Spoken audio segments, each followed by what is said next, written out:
Good afternoon, everyone. Good afternoon. Welcome to the 2025 Digital Library Federation Forum. Woo.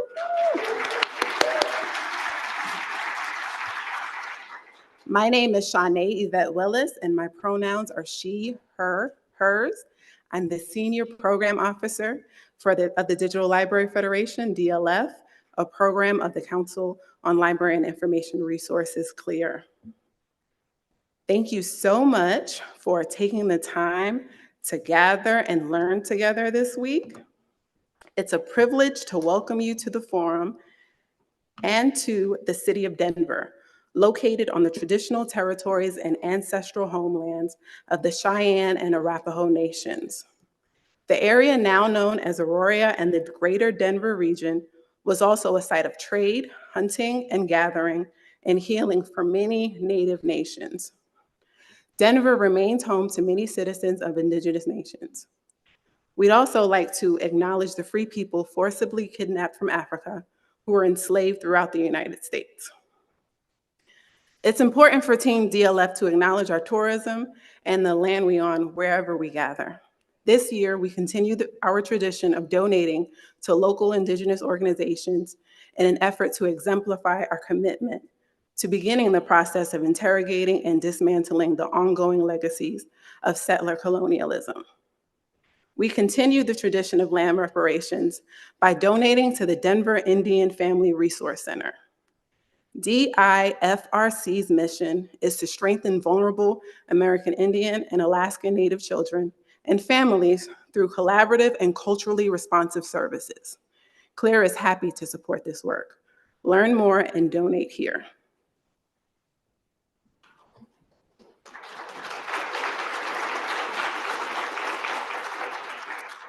DLF is a community of practitioners who advance research, learning, social justice, and the public good through the creative design and wise application of digital library technologies. One of the ways we support our mission is through the DLF Forum. Please note that our closing plenary session is all about how we gather for this event and what we take with us. So be sure to join us to share your thoughts and provide feedback. I want to give a quick shout out to our working groups, both past and active groups, because they also help us support our mission through their incredible work with assessment, equity and inclusion, digital library pedagogy, project management, born digital access, metadata, data and digital scholarship, climate justice, digital accessibility, technology strategy for archives, and so much more. And now I'm thrilled to read a statement from CLIR's president and visionary leader, Charles Henry, who is unable to be with us today. Chuck says, "Welcome all to the 2025 DLF Forum in the vibrant city of Denver. I wish I could be there in person, but the combination of political consequences and bad weather was too much to handle this time around. The Digital Library Federation was conceived during conversations in waiting areas and coffee shops in LaGuardia Airport many years ago. The impetus for the Federation was a perceived crisis of professional detachment. Digital technology was becoming pervasive, touching almost every aspect of an academic library and other memory institutions, as well as insinuating itself into the fabric of academic methodologies, especially engineering and the sciences, as well as public affairs and popular culture. The founders of DLF believed there was an insufficient recognition of and exploration into what this new technology could do, either constructively or disruptively, or more likely both. DLF has flourished over the decades because it kept its original charge: create communities of purpose that could thoughtfully, rigorously, and dispassionately manage, integrate, improve upon, guide new ways of knowing, and discovering that digital technology and its myriad offspring of platforms and applications have proffered. With this foundational approach, it has also been uplifting to see how these humble origins have evolved. Over the years, the emphasis on technology has held true, but richly nuanced by issues of social justice, equity, access to trusted information, and the value of a diversity of perspectives and experience, and a steady adherence to knowledge, education, and choice of culture as universal human rights. The world has indeed changed, and DLF has been integral to it.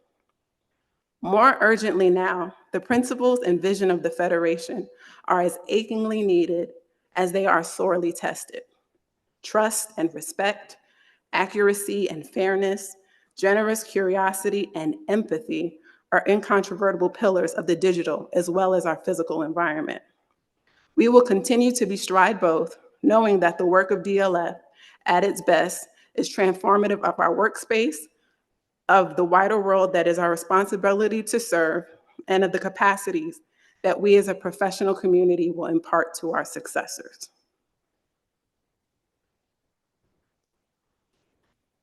And now we've finally reached the point where we will hear from the 2025 DLF Forum speaker, Dr. KáLyn Coghill.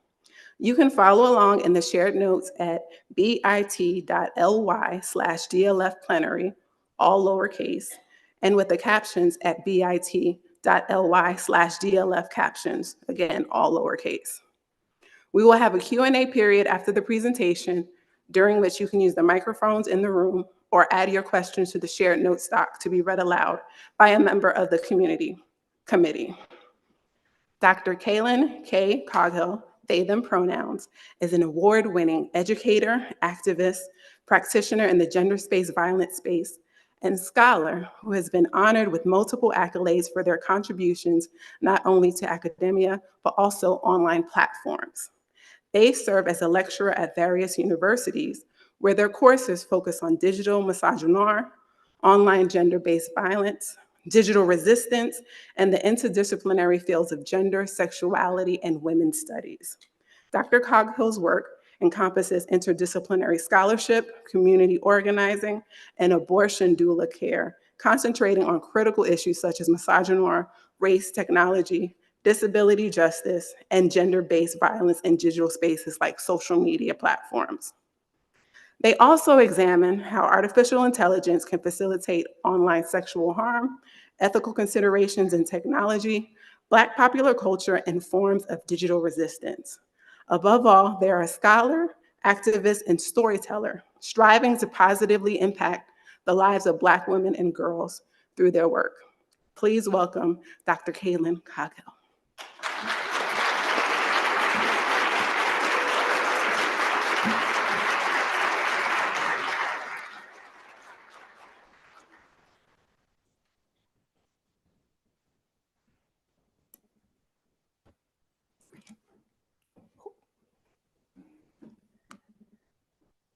Hi, everyone.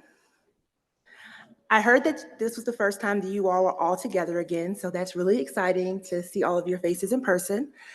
I'm excited to talk to you all today about something that has been extremely important to me for the past decade as a researcher, but also as someone who has been on the internet since dial-up. And I'm pretty sure some of you in here were also on the internet since dial-up. Safety is a priority for most, if not all of us in this room. We want to know that if we were going to be harmed in any way, that someone would intervene or support us in some way. The safety that we all deserve and desire also extends to the digital. There is a reality that is often overlooked about what it means to exist in a world where violence can permeate the digital space. The reality is that there will never be a safe space online, but there are ways to mitigate the harm that we see. It would be easy for me to sit up here and promise you that the things that I'm going to share will absolve people of their inherent biases that they amplify online, convince you that you and you alone can change the way that tech companies engage with harm and how they protect users from these harms that pop up on online platforms, and that there is an easy step-by-step guide and game plan that will make marginalized groups like Black women, non-binary, and gender-expansive people safe online at all times. But I'm not here to make claims to anything that I know very well is not true. I'm here to challenge you to take steps towards mitigating harm, holding people accountable, and using your own creativity and innovations to build communities that are willing to stand on the digital front lines when it comes to protecting the most marginalized, who are attacked at higher rates than anyone else in these spaces.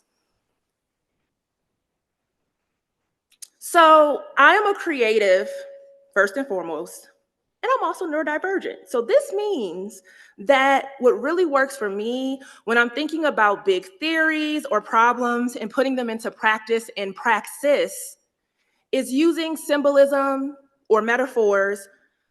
And with that being said, at this very moment, I need all of you to suspend disbelief.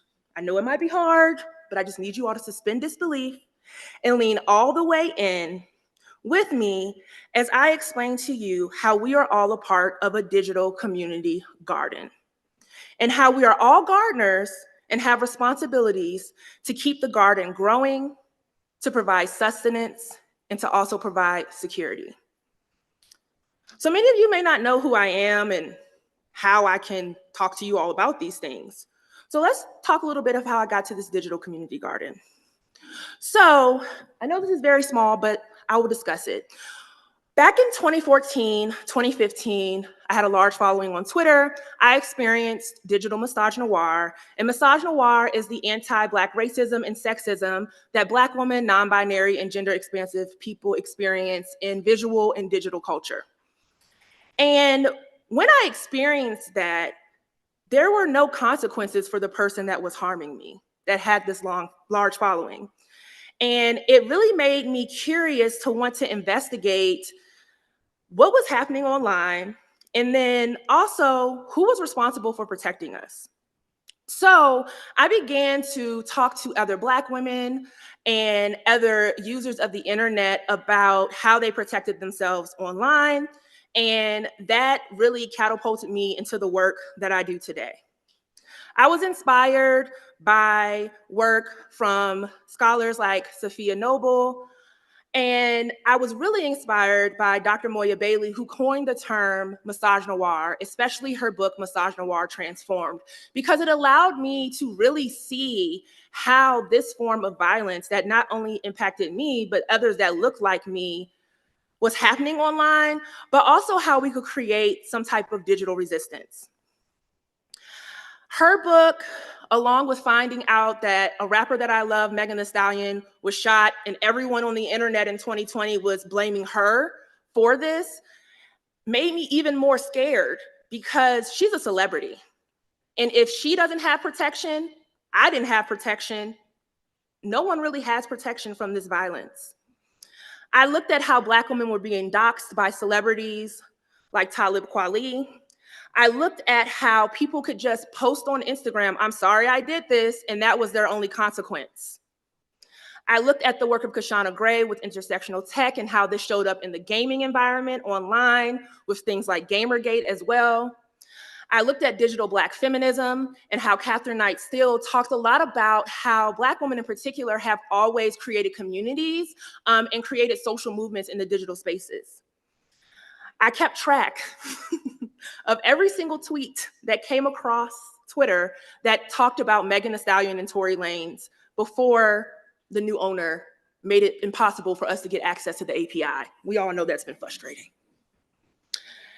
And I became interested in what Legacy Russell talks about in her book, Glitch Feminism, as this idea of away from keyboard, AFK, where people truly believe that the people that we see on the internet are not the people that we see walking down the street, right? And that to me was a realization that what we do online directly impacts what happens offline. You may see a troll, and that troll may not leave the basement that they live in, right? But that doesn't mean that the people engaging with their content aren't out in the streets harming people of marginalized groups because of what they've seen go on online without any consequences. I worked for the Me Too movement as a digital director, and I focused on the narrative framing and the communications. And what I learned in that space of survivor justice is that not only are people experiencing sexual violence offline, away from the keyboard, they're also experiencing it through deepfake pornography and artificial intelligence, and how a lot of people do not know that they are survivors of these types of harms. So all of these scholars globally, all of these different interactions I had, all of these experiences that I experienced really made me want to make a call to everyone that I come into contact with that we all have a responsibility to protect each other, because we can't depend on the tech companies to do so. And it led me to my doctoral research, where I interviewed over 100 Black women, non-binary, and gender expansive people across the globe, who let me know that they don't trust social media platforms to take care of them. When I would ask them the last question, do you feel safe online, like they will protect you? They literally laughed. Like when I play back the transcripts, it says laughter. So for me, I knew that it was extremely important to identify what the harms were, and then also use the harm reduction that they talked about, the harm reduction that I did, the harm reduction that I see in different articles, different YouTube videos, to really expand this idea of what protection can look like, to where you don't have to be someone who knows how to code or someone who has an extensive background in harm reduction and gender-based violence. You can be anyone and protect folks online. So these are just a few examples of online gender-based violence and online harassment. Some of the ones that I want to point out to you are revenge porn. Revenge porn currently is one of the only ones that is considered an actual cybercrime, right? Along with cyber stalking. And to me, that's unacceptable, because everything on this list can lead to and materialize actual real life away from the keyboard harm. It is unfortunate that many people, maybe even some of you in this room, have experienced this or witnessed this and have never experienced any support. You were never given any resources, and you were basically told that it's just the internet, just delete the app off your phone or make your page private, but that should not be the only options for you when you experience these types of things. So this is how I ended up thinking about a digital community garden. I live in Richmond, Virginia. That is my hometown. I refuse to leave. I left for college, came back. And that's been an interesting conversation around like career, like, you're never gonna leave? No, I'm not leaving. And we have a community garden on the south side of Richmond where there's a lot of food insecurity. And this community garden is used as a place to provide sustenance for those in the community. And anybody can come and they can learn how to garden. They can get fresh fruits and vegetables. My brother and some other artists in the area have made murals out there. They have different types of festivals and events.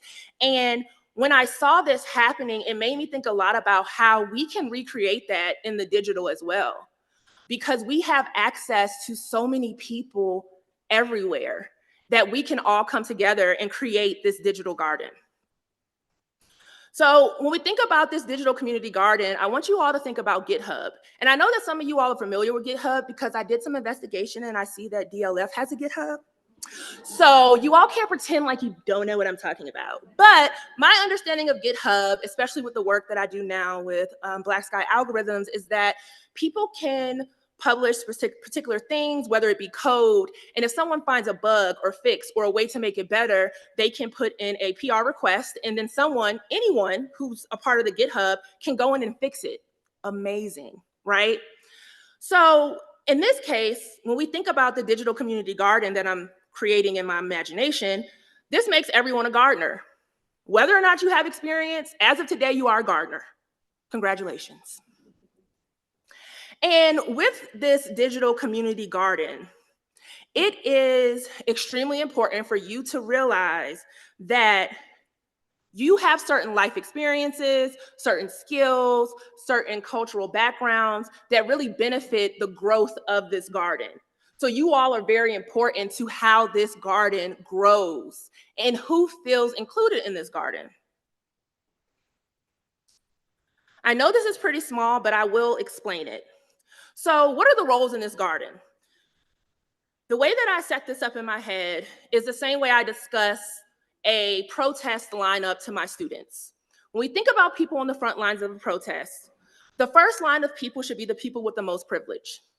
The person at the very end of that line of people between the police and the protesters should be the most marginalized.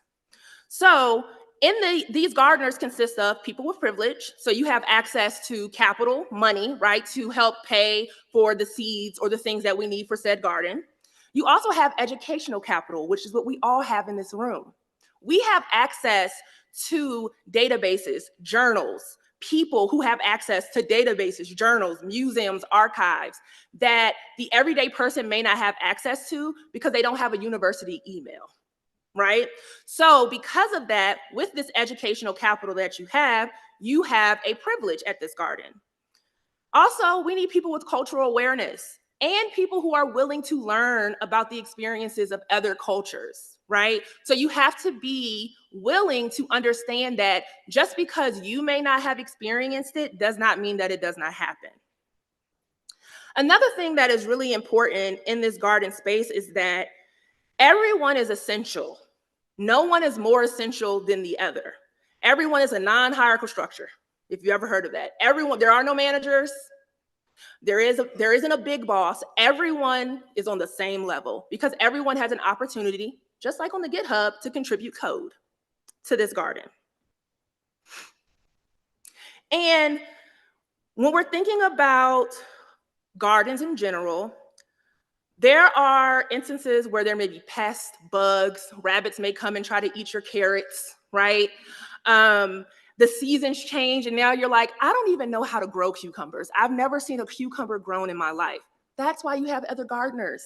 They can come in and mitigate those things.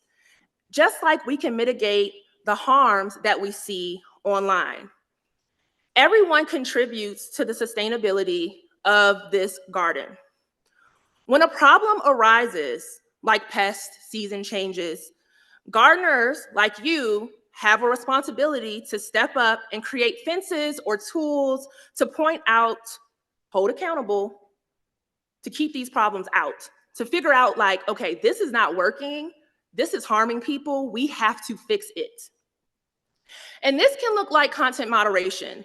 So when we think about a social media platform like Blue Sky that is decentralized, it allows people to create their own moderation services. So this can look like content moderation. So we have North Sky here that focuses on the LGBTQ community. We have Latin Sky that focuses on the Latinx community. And then we have the home team, which I work for, Black Sky, that focuses on the Black community. And with this particular work, we are moderating content in particular that impacts certain groups. And this helps people to keep their spaces as safe as possible. So with my particular role as the community safety and support steward, I work with the content moderators and I also do a lot of programming and research and docs, create documents. When something comes in that's labeled as misogynoir, let's say is a picture of trans misogynoir calling Michelle Obama a man. We get that a lot, right? My job and the moderator's job are to label that as misogynoir. And if you are subscribed to our moderation tool, you can make it to where that content is blocked from your page. You won't see it. You can hide it, or you can put a warning where you can decide if you want to see it or not, right? And the people that are doing these things, most of these people are not tech whizzes, right? Of course, we have the developers building on the AT protocol platform that Blue Sky has introduced, but these communities are made up of everyday users on the internet, people like you, who are volunteering to do this work to keep people safe. It also makes me think about organizations globally like Glitch. And Glitch is a nonprofit organization across the pond that really focuses on how do we protect those who are marginalized online. They even did a large digital misogynoir report. And in that report, they found out that Black women experience 40% more online harassment than white women, right? And these are the statistics we need to see. So organizations like this are also important.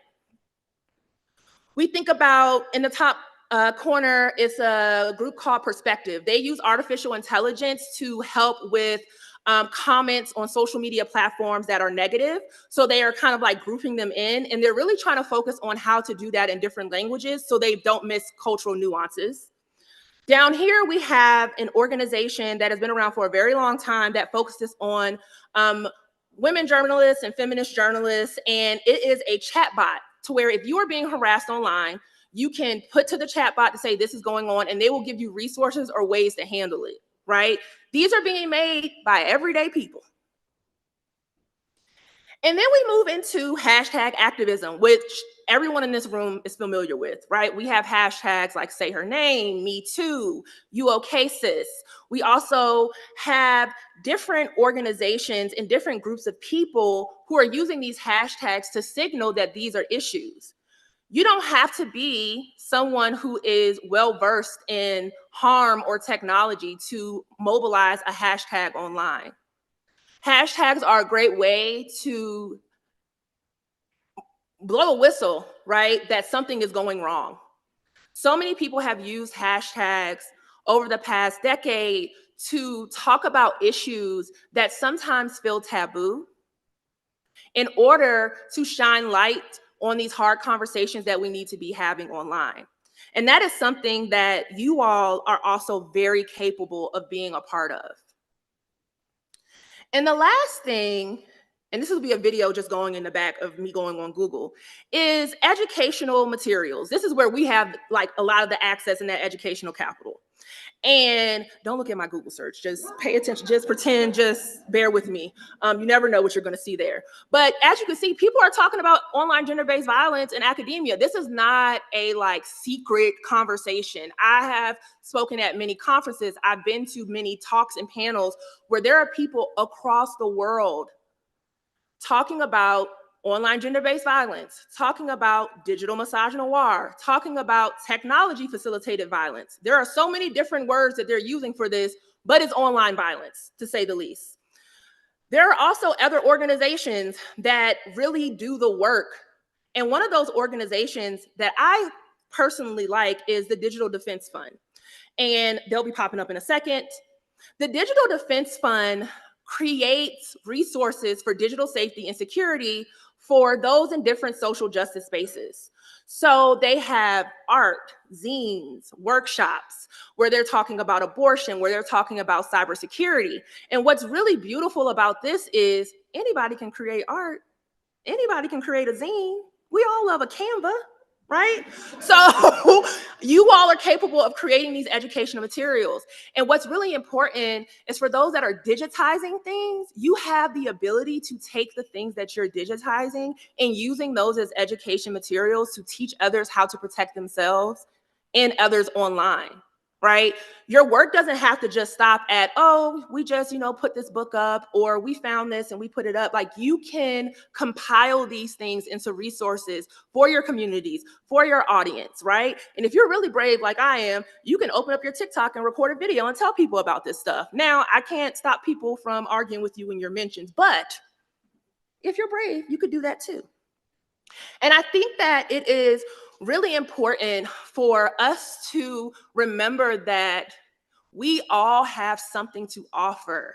I can't stress that enough. A lot of times when I'm in different spaces and I'm talking to people about the internet, most people say, well, I just don't use social media.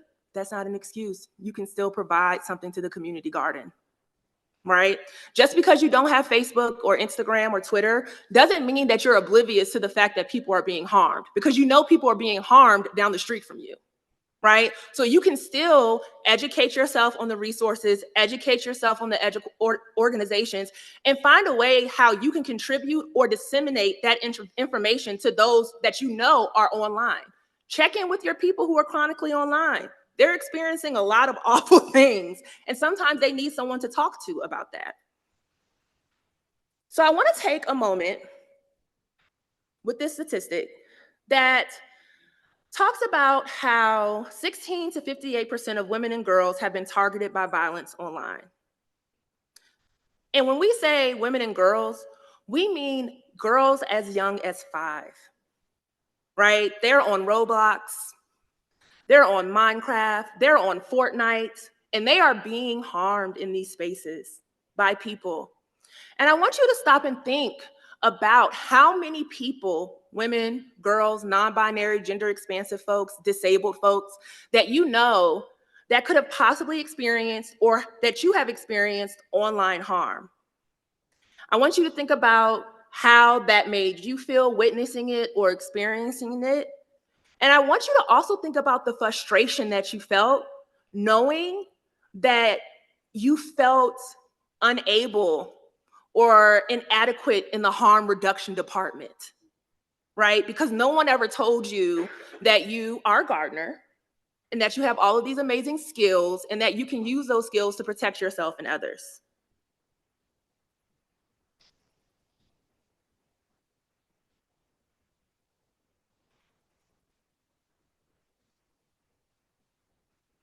And as you're thinking of these things, I want to talk to you all a little bit about self-determination and how it is extremely important to understand how do we support the digital community garden realistically, right? How do we support? And it starts with self-determination. We first have to have competence of our needs, recognize that we may have also been harmed, recognize that we may have been perpetuating harm, and interrogate why we did that. Why do we think it's okay? Why do we say, oh, it's just a joke? A prime example, everything that came out this week, and people were making jokes about Monica Lewinsky. Why is that okay? Right? People are like, oh, it's just jokes. It's just jokes that we're talking about on the internet. But that can impact folks, right? Once you do that, you can have wellness. So you're well. You're like, okay, I've done these things. I realized that it didn't feel so good when it happened to me. It probably didn't feel so good when it happened to someone else. I'm interrogating why I did those things. Oh, I probably did them because everyone else is doing on the internet and I'm not going to get in trouble for it. It's just jokes and laughs. And then we go to autonomy because we have choices, right? I'm not forcing you to be a gardener. I mean, I'm telling you that you are a gardener, but you don't have to come to the digital community garden if you don't want to, right? You have the opportunity to have control over your decisions and your choices and how you show up in this space, right? But I want you to remember that those decisions, those choices determine how well this garden sustains itself. And if you are not going to be someone who is going to use their autonomy to protect yourself and others, then you also cannot be the same person that's complaining about what you're seeing online. We are not removed from these things. I want to keep that, very clear with you all. Just because you have not experienced doxing does not mean that you cannot be doxed. It's happening to everyone, school counselors.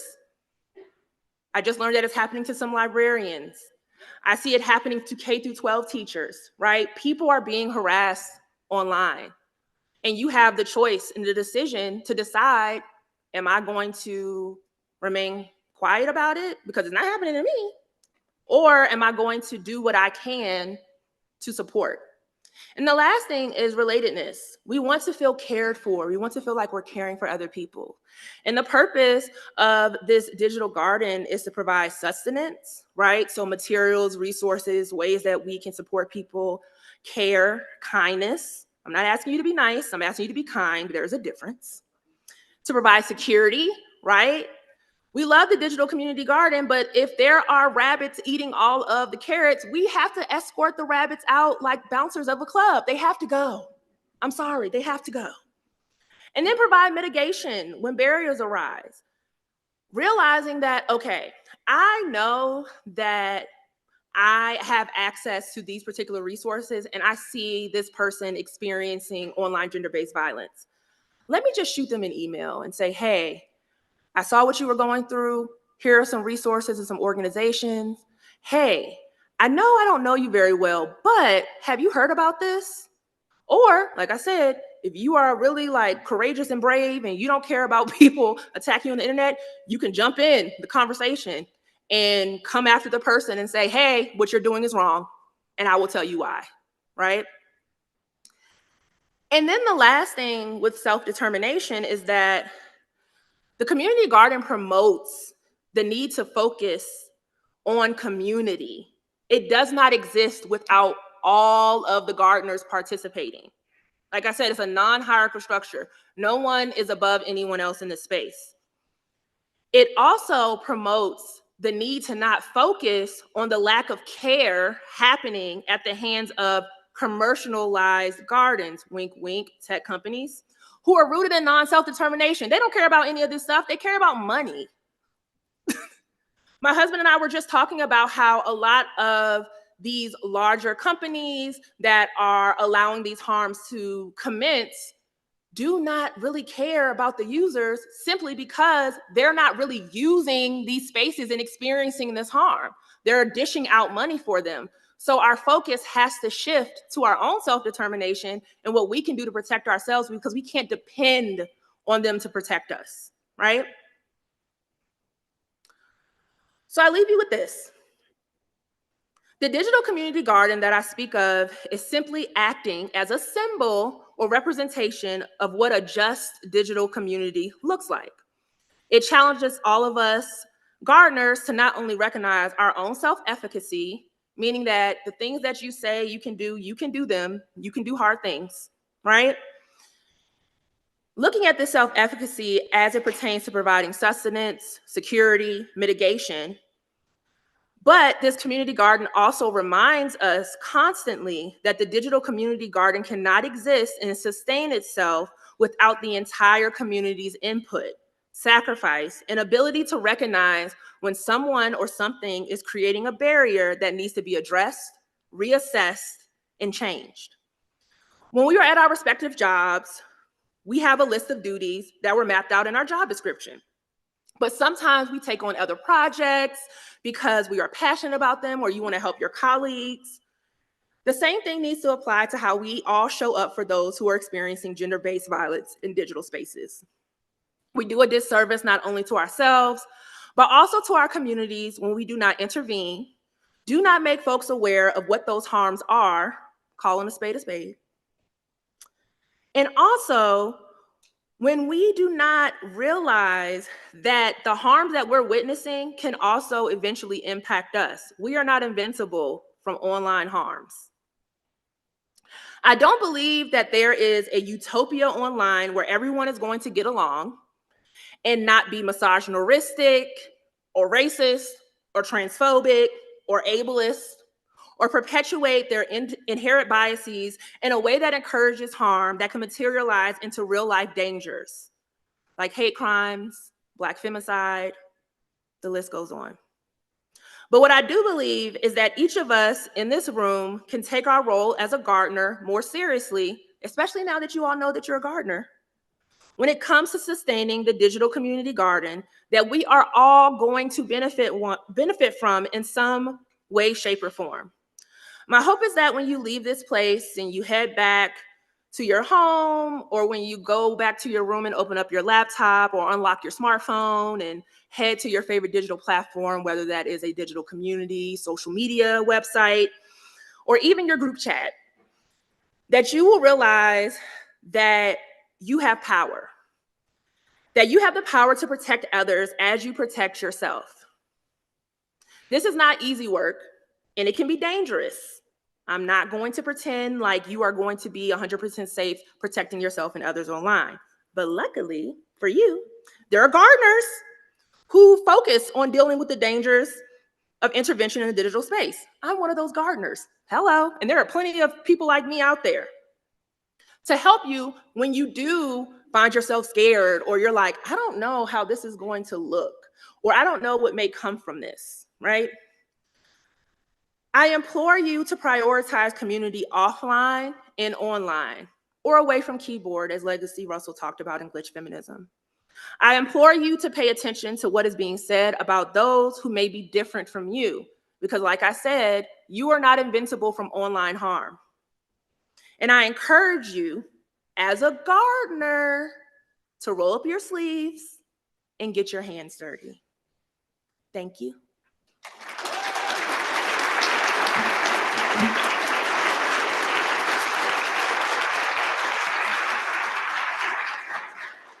Hi, everybody. We have this mic and another one over here. If you have questions, please come on up and ask them in the mic, or you can pop them into the shared notes. The link is on the screen, and someone will read them for you.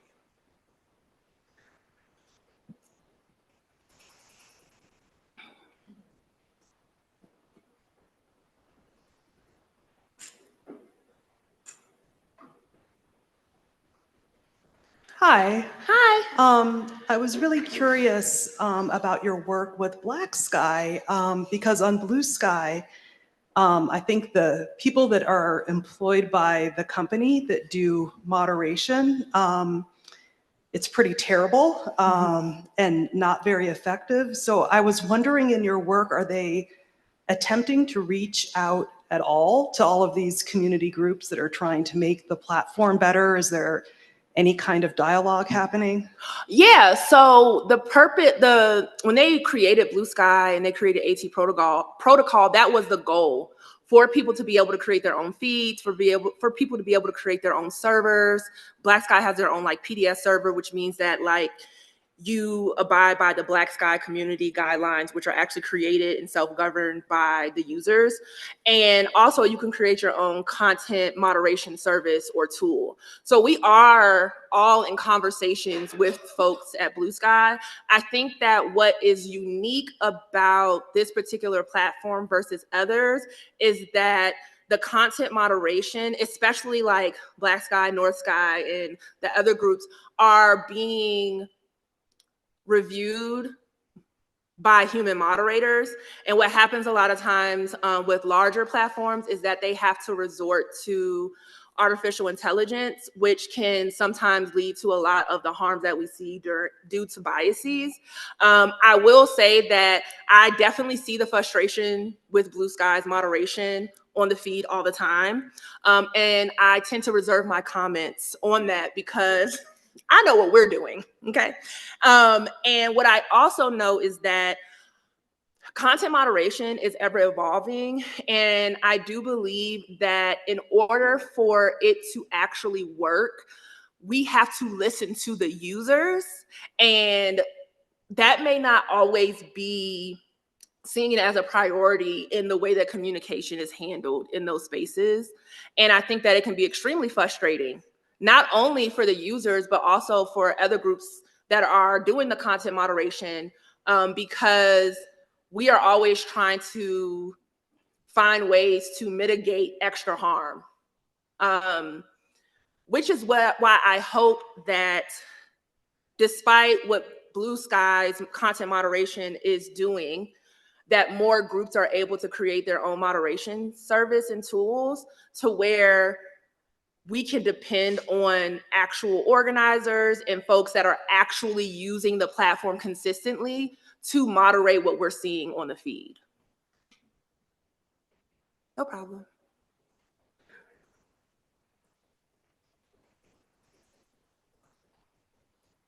You know, I think it's interesting the way you framed this about, you know, using your privilege online to mitigate harm. And it's something I hadn't quite thought about in that way before. I mean, in real life, I think about that, about being an ally and an accomplice and all that kind of stuff. And it's certainly much easier to protect people who are not like me. In the ways that I'm in the minority, it's much harder to protect my own people. Mm-hmm. And so I guess the question to you is that a situation then in which I should be not on the front lines, right? And somebody else should be advocating for me? I mean, in your model, like that's kind of how you see it, is that, you know, I can stand up for myself only so much and then I don't feel safe and I need somebody else to kind of come in and provide that kind of protection. Yes, that's exactly what I believe. I think that because we all have our own identities that can lead to us experiencing harm, that there are certain privileges that you may have, but there's also certain privileges that you may not have. So then in my opinion, it falls on the person with those privileges to also support you in that way. The support has to be reciprocal. It has to go across. That's why I'm really big on like this non-hierarchical type of situation. And with like a lot of the moderation services that I'm seeing pop up now, particularly like in the AT protocol space, a lot of them are being ran by community volunteer moderators, which I think is really important because it allows different types of people to moderate who may have certain privileges, who may not know about certain privileges, right? So you can provide context to someone who has those privileges as to the support that you need, right? And I think that they do also have a responsibility to protect you as you are protecting yourselves and those who do not have the same privileges as you. Hello, Hi. I'm a volunteer with the community committee, and I'm reading this from the shared notes document. How do you take care of yourself when you're the human performing content moderation, potentially exposing yourself to the most harmful content? Both how have you done so, and what recommendations do you have for others? Yes, I get this question a lot, actually.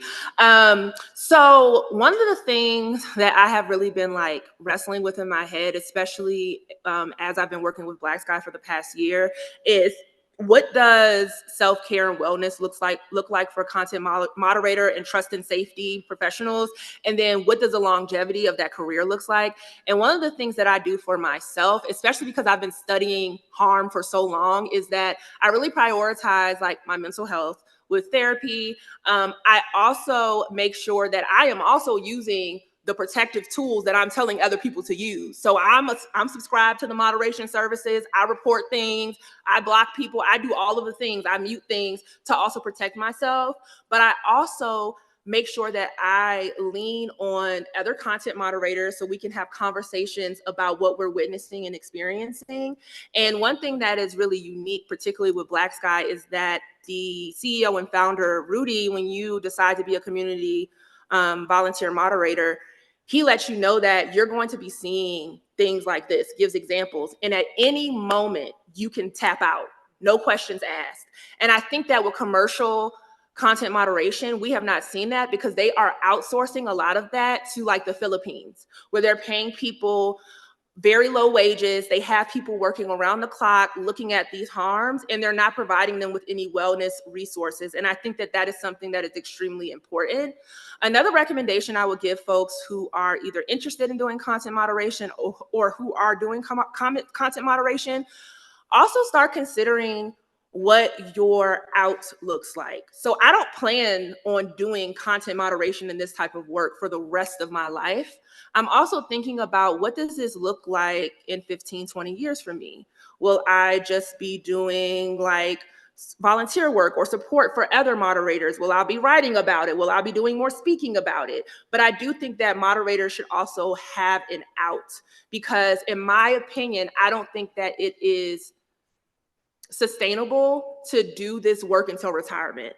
And that is a big conversation happening in the trust and safety space. Literally got an email a couple of weeks ago from a listserv newsletter where they are asking people who have been in trust and safety for more than 20 years to chime in on how much longer are you going to stay and why are you still in the field and how do you protect yourself? Because you are witnessing a lot of harm. Hi, thanks so much for your talk. I really enjoyed it. I wondered if you could share a little bit about a successful protection or mitigation that you have an example of. Yeah, so I'll actually share two. I'll share two. One that was done by an actual like person who works in the field, and one that was done by everyday quotidian person. So I just did a webinar / workshop on Friday through Race Forward on Black Sky, and I shared the statistics of how much moderation we've done in the past year, and also how many posts and accounts we've been able to successfully label as misogynoir to protect people. We moderated over about 35,000 reports of things that harm Black people online, and we have labeled, removed, pulled down over 583 of those that were marked as misogynoir. So that's one example. Another example is I want to focus on hashtag activism. So Mickey Kendall, who wrote Hood Feminism, talks about a hashtag called Solidarity is for White Women. And that particular hashtag cracked open a conversation about what it truly means to show up for Black women in the digital space, especially after we saw an influx of incels creating accounts on Twitter pretending to be Black women and calling themselves social justice warriors. So hashtags like solidarity is for white women is a very good example of harm reduction. And then one more that I love to share is from Dr. Michelle Taylor, who's also known as Feminista Jones. She started a hashtag probably like almost 10, 15 years ago, maybe 10 to 12 years ago, called hashtag #YouOkSis. And it started talking about street harassment that was happening in New York and Philly, and it led to this larger conversation about women and femme-presenting people being harassed online, which really opened up a conversation about what does it look like to experience street harassment, and then also how do we mitigate that? And I think that those are some really good examples of how companies, but also the everyday person is utilizing and mobilizing online to protect people. I have another one from the shared notes document. Do you have any strategies to bring people into or back to the community garden? Yes. So the first thing I would remind people of is that the internet is not all bad, right? Like, it is bad, but it's not all bad. And one of the things that I think would be exciting for folks to engage with, and it's something that I study and talk about in one of my courses, Black Girlhood Studies, is looking at people who use social media as sites of joy.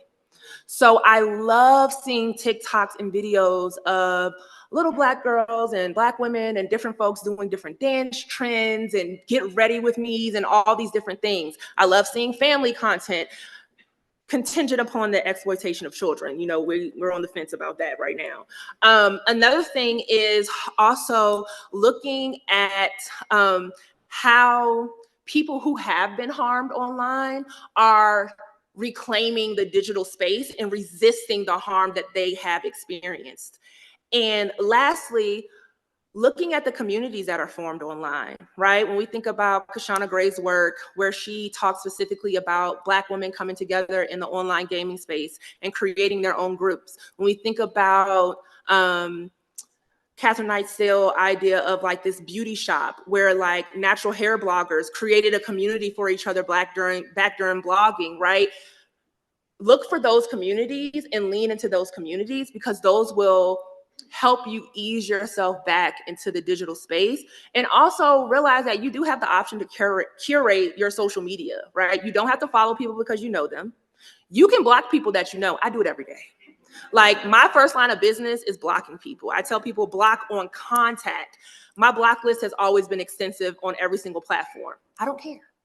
And that's how you protect yourself. And that's how I can enjoy online, because I don't see it. I have you blocked. So those are some options.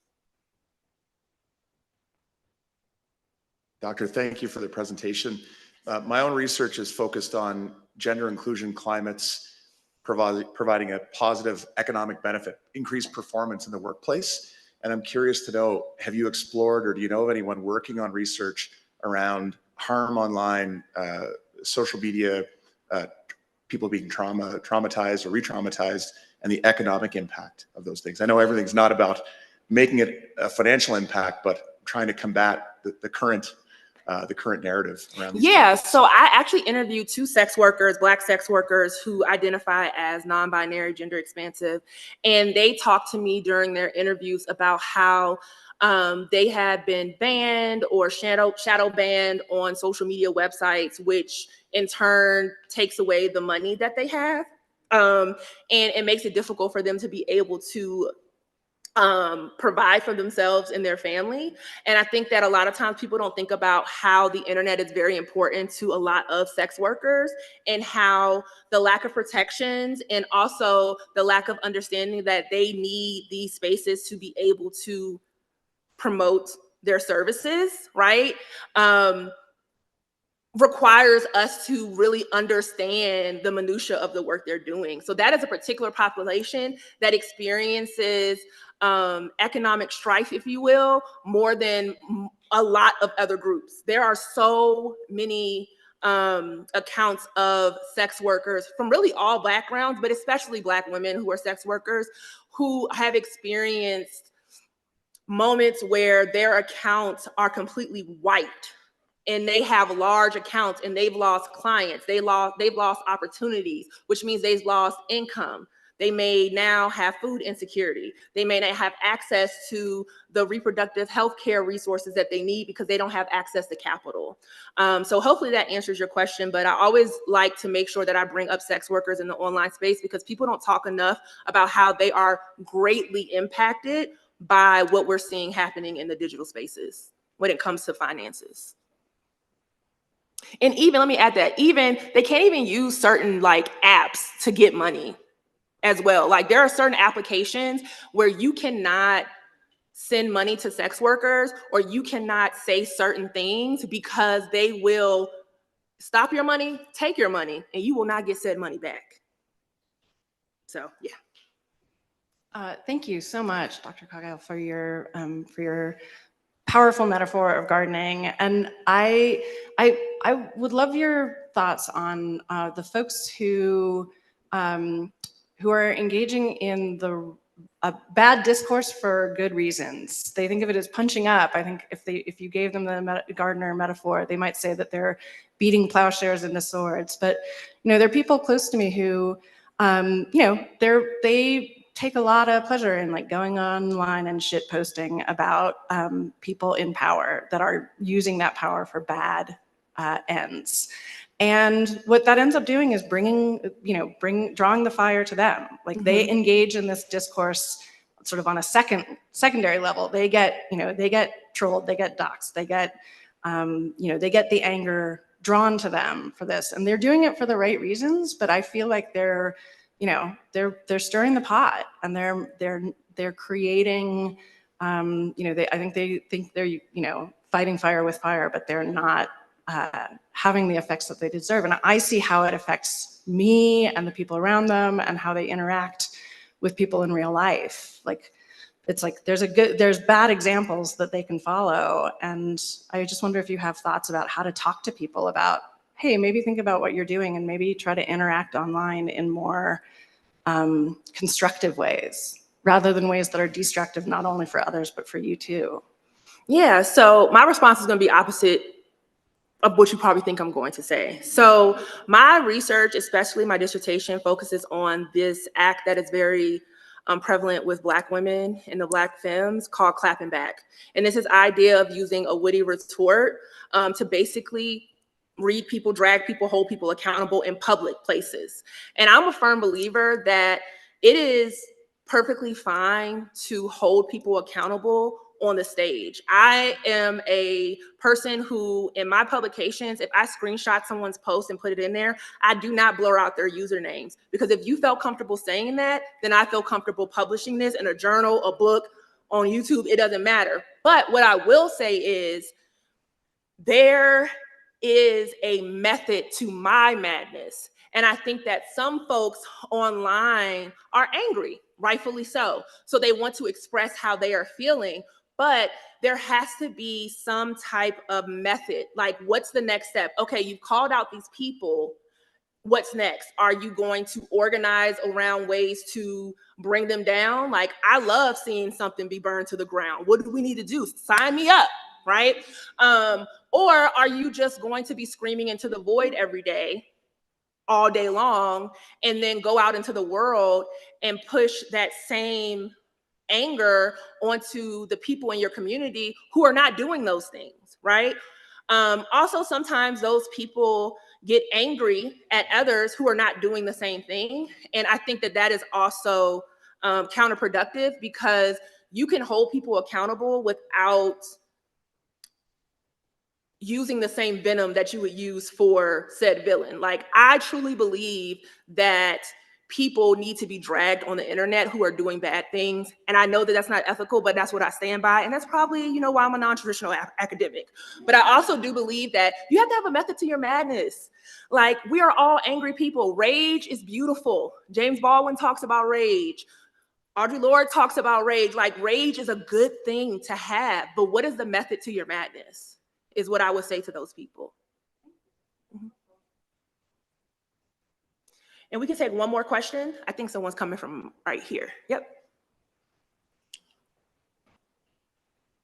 Thank you again so much for your talk. I am wondering, I've heard some really concerning reports about AI deepfakes and like TikTok videos of people, creating videos of especially Black women and, leaning into some really terrible stereotypes. Do you know of any work that's happening to mitigate that or fight back against those kinds of deepfakes? I can't rattle any names off the top of my head, but there is a particular, there's a white guy on TikTok that shows those videos like green screen and kind of explains how these videos are divisive.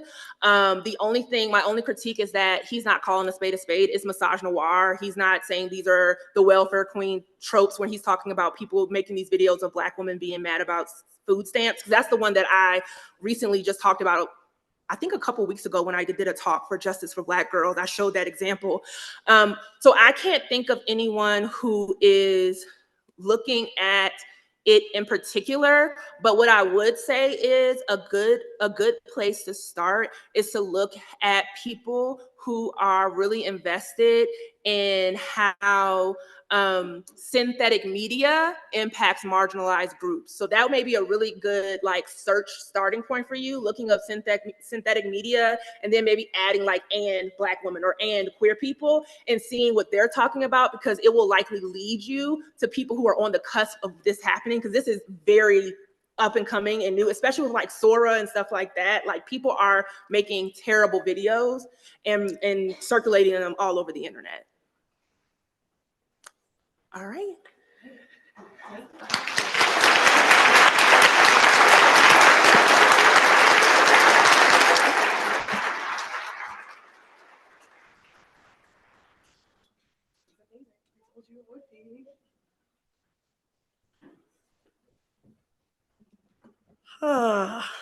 Hi, everybody. You see me come up here, you know it's time for logistics, right? But before we get there, I'm getting there, yeah. Yeah, before we get there though, I'd love for you all to take just half a second and say hi to the people at your table. You've been sitting next to them for the last, hour, and yeah, amazing. Wonderful. All right, all right, all right. So, good afternoon. Okay, we have a reception coming up. There'll be plenty of time. There'll be plenty of time. I should have known if I riffed that this would just become. So my name, I'm going to go for it. My name is Aaliyah Reich. I'm the program manager. I'm going to keep going. Program manager for conferences and events at CLEAR and DLF. And we're back in person. I know our last event last fall was virtual. And one of the things that we hear that's so amazing about being in person is how excited everyone is to see each other. So we're here, we're together. Wanted to give you all a moment to just say hi. And we have a reception coming up in the next couple of days, so there'll be plenty of time to say hi. But again, I'm Aaliyah Reich. I use she, her pronouns, and I'm super delighted to see all of you and be back for my 8th DLF forum. I'm so excited. I've already started to lose my voice, so please forgive me. It's my pleasure to go through some acknowledgements and logistics before we take a quick break and then get to lightning talks and eventually that reception later this evening. Oh, right, I have the monitor up here. Okay. As Shanae mentioned earlier, there are folks in our community who help make our events possible, and I'd like to take the opportunity now to quickly recognize them. First, our Forum Planning Committee. Our volunteer planning committee is composed of the program, community, and fellowship subcommittees, and along with reviewers, all members contribute to tasks and decisions crucial for this event's success. We would not be here without them. The people whose names you see on the screen have helped us review and decide what goes into the program you'll be enjoying for the next few days. Yeah. They've created a local guide to help get you oriented for your time with us in beautiful Denver, and they've helped determine our 10 wonderful Forum Fellowship recipients who we'll meet in a moment. Suffice it to say, this event would truly not happen without our planning committee. And I know a lot of them couldn't be here today, but some are here today. So if you are, please take a moment and stand as you're able. We'd love to recognize you for all of your hard work going into this great event. Yeah, just a couple. It's a committee, as you can see, of about 50 people this year, so it's really a labor of love for so many folks. Next, I'd like to recognize this year's fellows. We have 10 this year. Members of the fellowship committee reviewed over 50 applications to help select our fellows whose names appear on the screen. This year's folks are incredibly talented and come from a variety of backgrounds. Please be sure to say hello when you see them in sessions. Fellows, please stand as you're able. We'd like to give you a round of applause and an enthusiastically warm welcome to this year's forum. Woo-hoo! Yeah, they're all over there pretty much. Yay. And none of this would be possible without this year's sponsors, whom we'd like to recognize now. Their partnership has helped support coffee breaks, meals, forum fellowships, and the reception you're about to enjoy, and so much more. This year's sponsors are AM Cortex, Platinum and Fellowship sponsor. Oops. Platinum sponsor, Digital Scholar. Gold sponsor, Discovery Garden.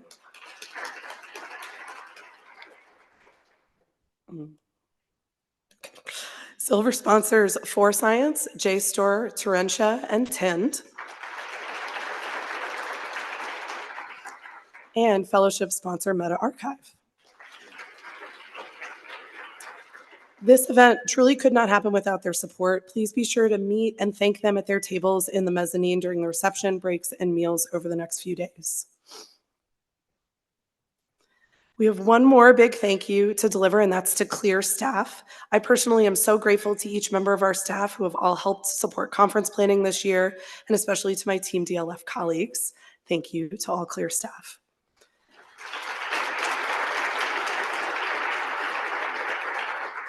And now a few more logistics and reminders before we take a quick break and return for lightning talks. In case you missed it, here's the Wi-Fi information again.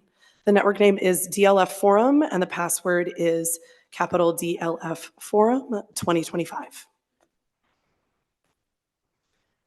As Shanae mentioned earlier, the forum and all DLF events are guided by our code of conduct and are meant to be free from all forms of harassment and welcome to all people. The code covers our health protocols as well. You can find more information at www.diglib.org/code. If you have questions or concerns, you can catch anyone with a white lanyard or call or text the number on the screen, 732-RESPECT. Thank you for helping keep our community safe, open, and respectful. We also want to take a moment to acknowledge the ongoing public health concerns. As in past years, we continue to be a mask-friendly event. We do have some available at the registration desk if you need to pick one up. Any harassment related to masking violates our code of conduct. If you are feeling ill, please return to your room and inform CLEAR staff as soon as possible. If you have questions or concerns, please find a member of staff, again designated by white lanyards, and we'll be happy to help. To help you get around and know what's happening when, we have a handy paper pocket agenda at the registration desk. All sessions with more detailed descriptions and locations can be found at dlfforum2025.sched.com or the QR code on the screen. The link and the next few can be found also on the pocket agenda. We encourage shared note-taking at all of our sessions. Head to bit.ly/2025 DLF notes, all lowercase, and navigate to any session via date and session name and number. We've also asked all our presenters to make their slides and materials available on our online repository. We're using Zenodo this year, not OSF. That can be found at zenodo.org/communities/DLF-forum. Please plan to use the microphone in session rooms. Each room is equipped with 2 mics, one for the presenters and one for questions. No matter how loud you think your voice might be, using the mic will help even fully hearing folks catch all the details of your presentations and questions. If you're having trouble or you need AV support, please let us know and we'll help as soon as we can. Just a few more things, I promise. An all-gender restroom is available for any and all to use. It's a converted men's room with urinals covered, located on this level near the elevators. Single-sex restrooms are located on the lobby level, 1 floor down. We also have a quiet room available across the mezzanine from this ballroom in Cook. Anyone is welcome to use this room so long as they refrain from talking or loud headphone use while in that space. And we also have a private nursing room available again this year. If you'd like to use it, come by the registration desk to check out a key. We are fragrance-free again this year for the comfort and safety of those with chemical sensitivities. The hotel scent diffusers were turned off last week, and we ask that you avoid wearing strong perfumes, colognes, or scented products. And you might notice the different colored lanyards folks are wearing. Black is to indicate that you are okay appearing in photos, and yellow indicates that you prefer not to appear in photos. And again, Clear staff have white lanyards. You will see our photographer, Katie, over there in the corner right now, around the venue taking pictures. She knows not to photograph folks with yellow lanyards, and DLF staff also scans the pictures to be sure no one with a yellow lanyard appears in our publicly shared images. All right, and almost lastly, let's make this a terrific DLF forum for your hotel housekeeping staff. If you're able, please leave your tip with a note so they know the tip is meant for them. We suggest $5 per day of your stay. The hotel or the registration desk is able to help you with small change if you need it. A whole bunch of fives up there waiting for you. And with that, we are delighted to send you off to a quick break. We'll reconvene here at 4:30, so in just about 15 minutes for lightning talks. And on behalf of Team DLF, thank you and enjoy the forum. Woohoo!